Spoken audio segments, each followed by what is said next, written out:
नमस्कार, मी पंजाब डक. आज आहे 4 जून 2026. शेतामध्ये तर या ठिकाणी येऊन शेतकऱ्याला एक अंदाज जाणार आहे. आजच्या कंप्लीट 4-5-6 म्हणजे 4 दिवस पाऊस राहिलेला आहे. ज्यांची कामं असेल तर तुम्ही रोटायटर करून घ्या. राज्यामध्ये मात्र मी पहिल्यापासूनच म्हटलं होतं 7 ते 14 मध्ये राज्यात मान्सूनचा पाऊस येणार आहे. तर केरळला देखील मान्सून सक्रिय झाला आणि पुढे प्रवासाकडे निघालेला आहे. त्याच्यानंतर आता ते महाराष्ट्राकडे येणार आहे. मात्र 7 तारखेपासून काही भागात 7 ला सुरुवात होईल, दक्षिण महाराष्ट्राकडे पुन्हा 8 ला पुढे सरकल, 9 ला पुन्हा आणखी पुढे सरकल, असं सरकत पुढे पुढे सरकणार आहे. म्हणून हा अंदाज सर्व मग 14 पर्यंत महाराष्ट्राच्या बऱ्याच भागामध्ये मान्सून दाखल होईल, म्हणून हा अंदाज लक्षात यायचा. म्हणजे सांगायचं झालं तर 7 तारखेपासून ते 14 तारखेपर्यंत राज्यात बऱ्याच भागामध्ये मान्सून व्यापलेला दिसेल, म्हणून हे देखील लक्षात यायचं. पण राज्यात काय झालं की बराच प्रसार माध्यमातून म्हणतात की यावर्षी दुष्काळ पडणार आहे. तर तुम्हाला सांगतो, दुष्काळ वगैरे काही पडणार नाही. पाऊस थोडाफार कमी राहील, पिकं चांगले येतील. मात्र परतीचा पाऊस धुमाकूळ घालणार आहे. त्याच्यामुळे दोन्ही पिकं येणार आहे, रब्बी येणार आहे आणि खरीप पण येणार आहे. त्याच्यामुळे ही शेतकऱ्यांसाठी सर्वप्रथम आनंदाची बातमी. पण काय झालं, बऱ्याच प्रसार माध्यमातून म्हणतात की दुष्काळच पडणार आहे. तर तुम्हाला हे सांगत असताना सांगू इच्छितो, यावर्षी पावसाचं जेमतेम सरासरीचं प्रमाण सांगतो कसं पडणार आहे.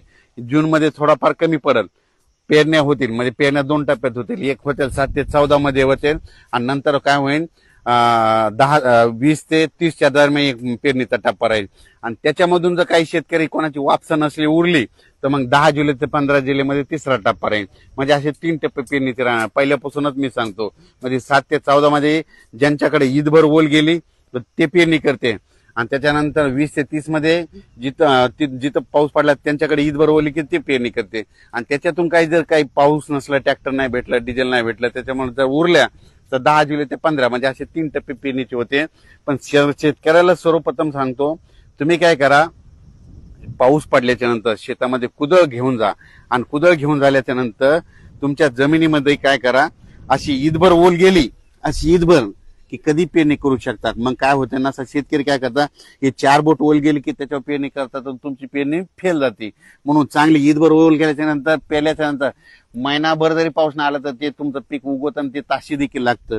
पण शेतकरी त्या भागामध्ये अशी म्हणजे आम्ही असं करतो, पाऊस पडला की आधी शेतात जातो तर जमिनीची ओल तपासतो किती गेली, आणि तेव्हाच आम्ही पेरणीचा निर्णय घेतो.